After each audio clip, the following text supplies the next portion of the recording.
Why are food prices so high in Gaza right now? The answer isn't just economics, it's a web of war, politics, blockades, and survival. In Gaza today, a sack of flour can cost a week's wages, and a carton of eggs has become a luxury. Behind every price tag is a story of suffering, of people caught between borders and bombardments, struggling to feed their families. But how did we get here? And why are Gaza's food markets collapsing under the weight of prices that most of the world would find unimaginable? Hi, and welcome to the channel, your trusted source for global news explained clearly, honestly, and without the noise. If you care about understanding the deeper issues behind today's headlines, make sure to subscribe and turn on the bell so you never miss an update. Let's break this story down. Gaza is a narrow, densely populated strip of land, just 25 miles long and 7 miles wide, home to over 2.2 million Palestinians. It's often described as the world's largest open-air prison. That's not just rhetoric. Since 2007, Gaza has been under a strict land, air, and sea blockade imposed by Israel and, to a lesser extent, Egypt. That blockade controls what, and more importantly, who, goes in and out. Even in times of relative calm, that means food imports are heavily restricted, often delayed, and always dependent on Israel's approval. But since the outbreak of the latest war in October 2023, following the attacks by Hamas and Israel's subsequent military response, Gaza's already fragile food system has been decimated. Israel responded with an all-out blockade, a complete siege, as Prime Minister Benjamin Netanyahu put it. No food, no fuel, no water, no aid trucks allowed in. That blockade turned a crisis into a catastrophe. Over 80% of Gaza's food supplies came from outside the territory. With crossings closed, warehouses destroyed, bakeries bombed, and farmlands shelled, the flow of food simply stopped. Imagine that for a moment, a city-sized population, already living hand-to-mouth, suddenly cut off entirely, no imports, no functioning supply chain, and most supermarkets, shelled or empty. International aid groups like the World Food Programme and UNRWA, the main humanitarian lifeline in Gaza, have warned repeatedly that famine is a very real threat. And the prices skyrocketing doesn't even begin to describe it. Let's take a few real examples. Before the war, a kilo of rice in Gaza cost about 3 shekels. That's around 80 cents. Today, if you can even find it, the price is 10 times higher. Eggs? A dozen used to cost 8 to 10 shekels. Now you'll pay over 50 shekels if you're lucky enough to find a cellar and basic bread. Some bakeries charge up to 30 shekels per loaf, if they're even operational. And that's rare because flour and fuel are almost non-existent. These prices are far beyond what most Gazans can afford. Over half the population was already living in poverty before the war. Unemployment hovered around 45%. Now with tens of thousands displaced, homes destroyed, and infrastructure in ruins, people are selling whatever they have left, jewelry, furniture, even the clothes off their backs, just to buy a few kilos of flour or some cooking oil.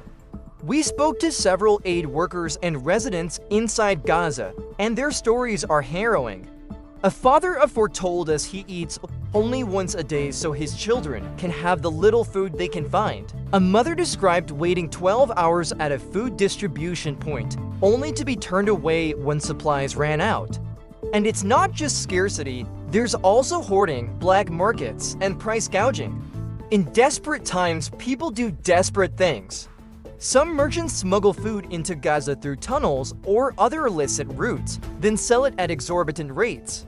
The lack of regulation, because there's no functioning government right now, means chaos in the market. There's no price control, no inspection, no quality check. If you can pay, you might eat. If you can't, you go hungry. Now let's zoom out and understand how this food crisis fits into the larger picture. For decades, Gaza's economy has been throttled by isolation.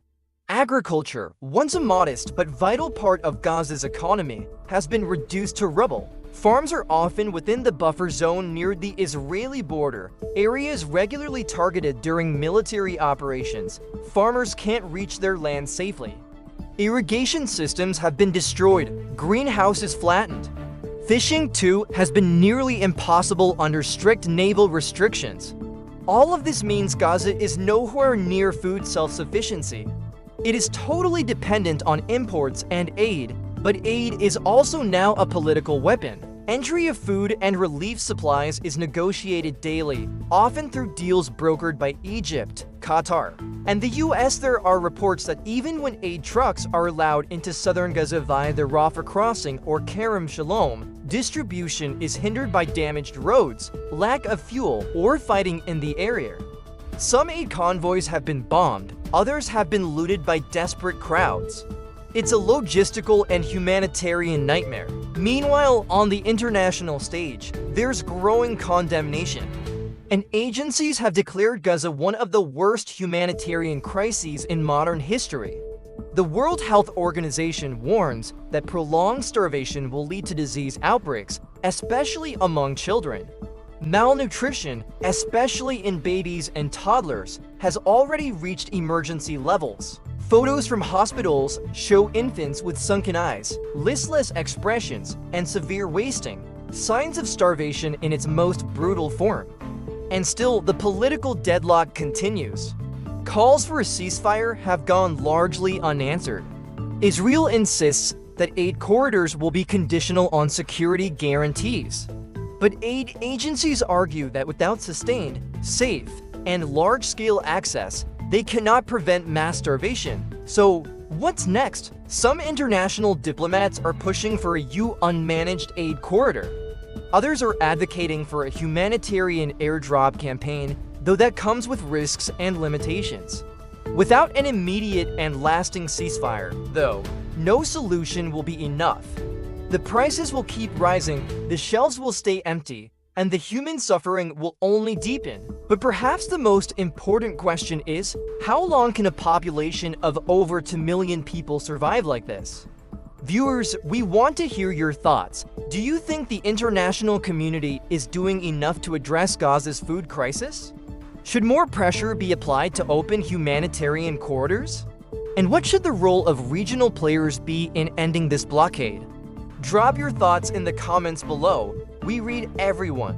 Thanks for watching. If you found this report informative, please give it a like, share it with others who need to understand what's happening, and don't forget to subscribe for our daily updates on global stories that matter. Until next time, stay informed, stay compassionate, and stay engaged.